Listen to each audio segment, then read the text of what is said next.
timnas usia muda selalu mampu memberikan harapan kepada pecinta sepak bola nasional. Digadang-gadang menjadi pemain yang semakin bersinar ketika memasuki usia senior. Tapi harapan tidak selalu menjadi kenyataan.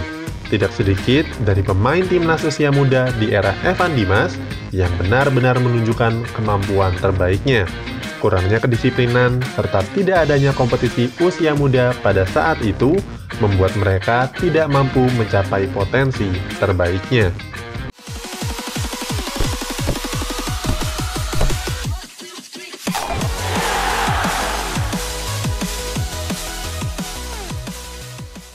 Semua orang setuju kalau penampilan timnas senior tidak seganas adik-adiknya. Jangankan menang bantai, berhasil menang tipis saja sudah syukur. Apalagi kalau melihat performa timnas senior. Ketika melihat timnas senior, perasaan kita lebih sering dikecewakan. Apalagi kalau sudah dihajar babak belur oleh lawan-lawannya. Terakhir kali publik merasa bangga dengan pencapaian timnas senior adalah 10 tahun yang lalu. Kala itu, Christian Gonzalez dan kawan-kawan berhasil tampil ganas di gelaran Piala AFF 2010. Timnas berhasil tampil memukau lewat umpan-umpan cantik dan gol-gol yang manis walaupun hanya sanggup finish di posisi runner-up.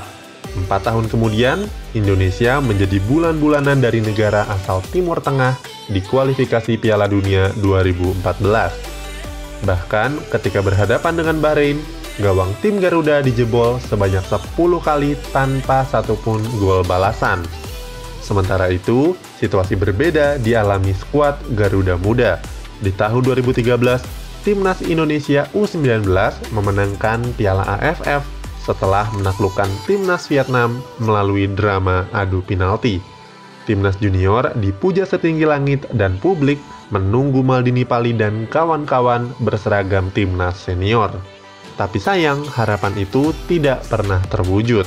Dari sejumlah pemain yang digadang-gadang menjadi masa depan timnas, hanya Evan Dimas, Hansa Muyama, dan Zulfiandi yang masih berada di level top. Sementara pemain seperti Muklis Hadi, Maldini Pali, Syahrul Kurniawan sudah tidak begitu terdengar namanya. Apa yang membuat performa timnas melempem ketika beranjak menjadi pemain senior? Jawabannya adalah konsistensi. Untuk terus berada di permainan terbaiknya, timnas membutuhkan konsistensi, sesuatu yang dibangun dari kedisiplinan untuk terus berlatih. Kalau pemain sampai mangkir latihan, penurunan performa mutlak terjadi, sesuatu yang membuat seorang pemain tidak mampu mencapai potensi terbaiknya. Selain itu, waktu istirahat yang cukup dan asupan nutrisi juga menjadi faktor yang menentukan. Makanan nikmat yang membawa petaka bagi atlet seperti sambal, gorengan, dan penyedap rasa harus menjadi musuh.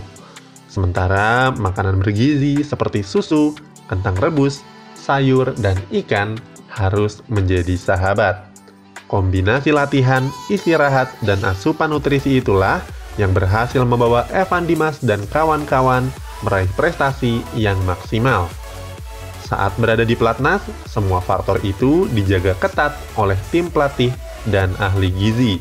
Namun selepas itu, tidak ada pengawasan dan membuat pemain menjadi bandel. Sebab sepak bola adalah olahraga yang sistematis. Kalau pemain tidak menjalankan salah satu elemennya, maka hasilnya tidak menjadi maksimal. Selain faktor individu, federasi juga memegang peran penting dalam pertumbuhan karir pesepak bola muda. Kompetisi usia muda di era Evan Dimas masih belum begitu diperhatikan.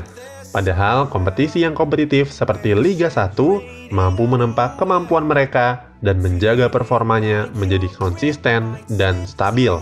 Di liga-liga top, kompetisi usia muda sudah sangat ideal. Akibatnya, pemain muda akan kalah bersaing dengan pemain senior yang jauh lebih berpengalaman. Kurangnya jam terbang menjadi salah satu faktor yang penting untuk mempengaruhi perkembangan potensinya. Untungnya, aspek tersebut sedang dibenahi oleh PSSI. Dalam beberapa tahun terakhir, kompetisi Liga 1 telah dikembangkan sesuai jenjang usia. Ada Shopee Liga 1 sebagai kompetisi untuk pemain senior, Liga 1 U20, Liga 1 U18, dan Liga 1 U16. Belum lagi ada Elite Pro Academy dan Piala Suratin yang membuat kompetisi semakin beragam sesuai dengan jenjang usianya. Kita sebagai supporter selalu mengharapkan majunya prestasi Timnas Indonesia. Itulah beberapa faktor penyebab pemain yang dipuja di level junior akan tenggelam saat berada di level senior. Tentu kita berharap semua pemain yang berada di level junior akan mampu meningkatkan kualitasnya sesuai dengan potensi yang mereka miliki. Punya pendapat lain? Tulis di kolom komentar.